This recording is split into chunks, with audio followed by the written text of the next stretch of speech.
فاكرين من يومين ثلاثه لما قلت لكم من خلال اللايف وكلمتكم على فكره رحيل مروان حمدي وارتباط انتقاله بالنادي الاهلي، وقلت لكم ان النادي الاهلي قريب جدا من التعاقد مع اللاعب، وان النادي الاهلي بيفكر في هذه المرحله بشكل قوي بالتعاقد مع مهاجم محلي في ظل ان هو فاقد ضلته في حته اللعيبه الاجانب، وان الاسماء المطروحه مش هتخرج عن الاثنين دول سواء احمد امين اوفا او مروان حمدي في المصري البورسعيدي، وان الكلام ده بيحصل فعليا في الوقت الحالي. لكن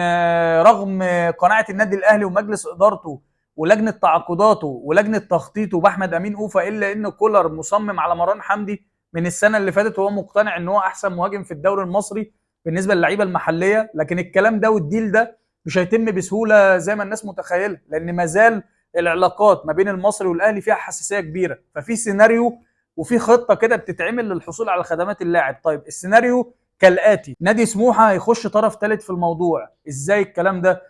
باشمهندس فرج عامر هيتفاوض مع مستر كامل ابو علي والنادي المصري للحصول على خدمات مروان حمدي. لكن مشكله نادي سموحه ان سموحه ما عندوش دلوقتي القوه الشرائيه اللي كانت موجوده عنده قبل كده، يعني مش هيروح يدفع ملايين عشان ياخد لعيب من عندك، فهيضطر ان هو يلجا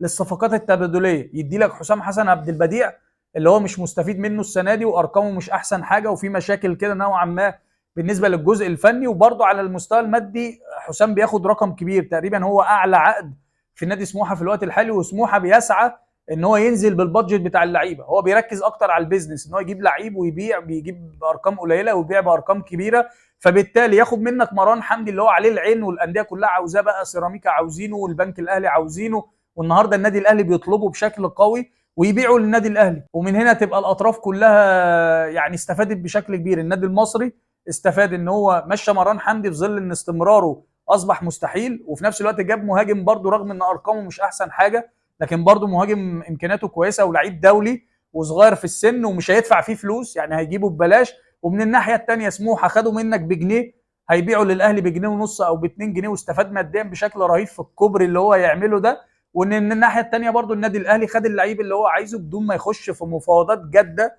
او في مفاوضات صريحه مع النادي المصري.